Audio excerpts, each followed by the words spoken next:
जरा सोचिए, अंधेरा हो चुका है। तीन दोस्तों ने एक असली सरकारी चेतावनी वाले बोर्ड को पूरी तरह इग्नोर करने का फैसला किया। ये कोई आम चेतावनी नहीं थी, इसे सीधे आर्कियोलॉजिकल सर्वे ऑफ इंडिया यानी एएसआई ने लगाया था। उन्होंने सूरज ढलने के बाद उस घुप अंधेरे किले में कदम रखा। चारों तरफ सिर्फ और सिर्फ काला सन्नाटा। फिर अचानक एक दोस्त का पैर फिसला और वो एक गहरे सूखे कुएं में जा गिरा। जैसे तैसे बाकी दोस्तों ने उसे बाहर निकाला और जान बचाकर वहां से भागे। लेकिन अस्पताल पहुंचने से पहले ही उनकी गाड़ी एक भयानक हादसे का शिकार हो गई। तीनों की मौके पर ही मौत। अब स्थानीय लोगों के लिए ये कोई नॉर्मल एक्सीडेंट नहीं था।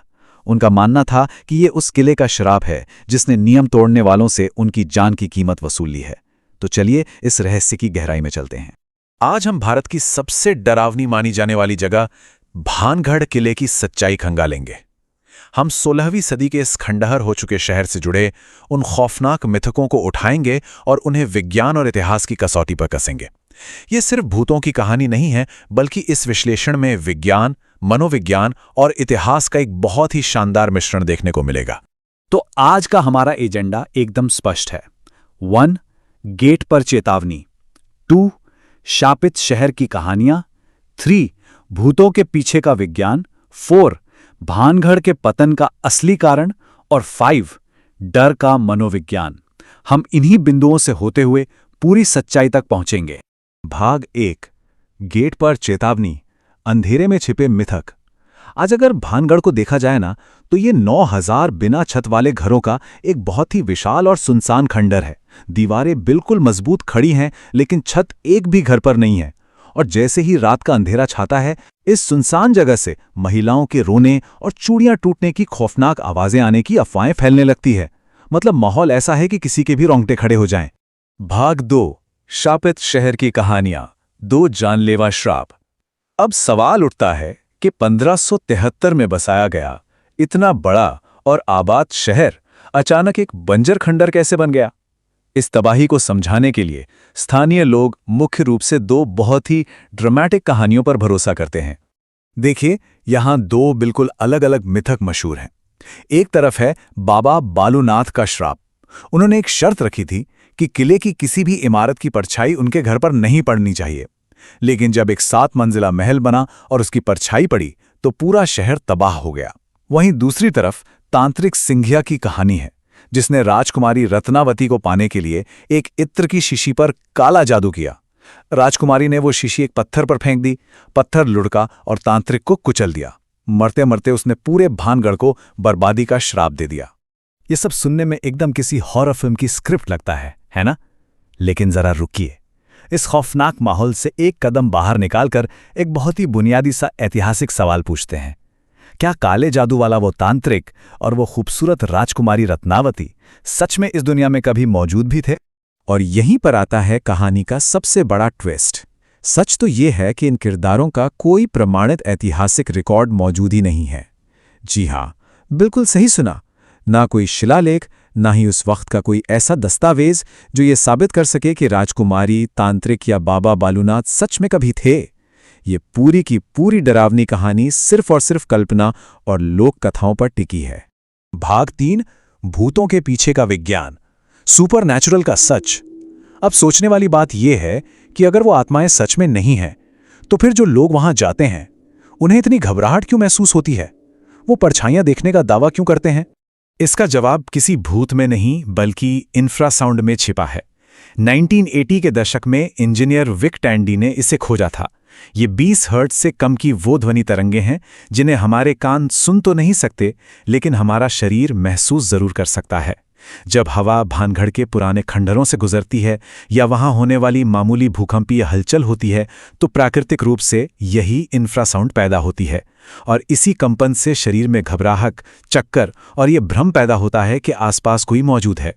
इसे समझने के लिए 2008 के इस गोल्डस्मिथ्स हॉन्ट प्रोजेक्ट को ही देख लीजिए। एक बिल्कुल खाली साधारण सफेद कमरे में लोगों को बैठाया गया और सिर्फ इंफ्रासाउंड जनरेट किया गया। नतीजे चौंकाने वाले थे। 20% लोगों को लगा कि कमरे में कोई और भी है और 8% ने दहशत महसूस की। लेकिन सबसे कमाल की खोज ये थी कि इसका मुख्य कारण सुझावशीलता यानी सजेस्टेबिलिटी थी। मतलब अगर इंसान के दिमाग को पहले ही बता दिया जाए कि कोई जगह डरावनी है, तो वो खाली कमरे में भी अपना खुद का डर पैदा कर लेता है।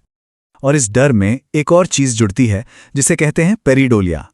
ये हमारे दिमाग की एक फितरत है कि वो रैंडम आकृतियों में भी चेहरे ढूंढने लगता है।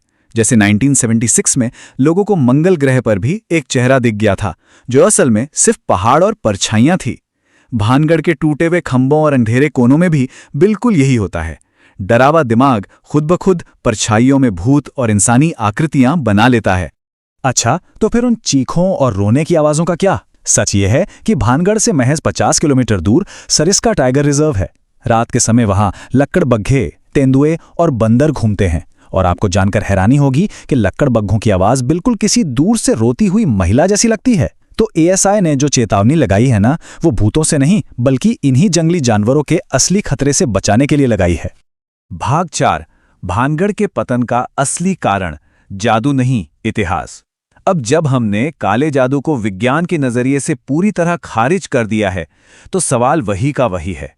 9000 घरों वाला ये शहर आखिर रातों रात खाली कैसे हुआ? अगर हम इतिहास के पन्नों को पलटें और इस टाइमलाइन को देखें तो तस्वीर साफ हो जाती है। 1573 में माधो सिंह ने इस शहर को बसाया था। 1720 तक आते आते राजनीतिक उथल-पुथल शुरू हुई और सवाई जयसिंह ने इस पर कब्जा कर लिया। लेकिन असली और सबसे बड़ी तबाही आई 1783 में, जिसे चालीसा अकाल कहा जाता है। उत्तर भारत के इस भयानक सूखे ने पानी और भोजन दोनों को पूरी तरह खत्म कर दिया। पानी की एक एक बूंद के लिए तरसते लोगों को अपनी जान बचाने के लिए शहर छोड़ना ही पड़ा और इस तरह कभी आबाद रहने वाला भानगढ़ एक सुनसान खंडर में बदल गया।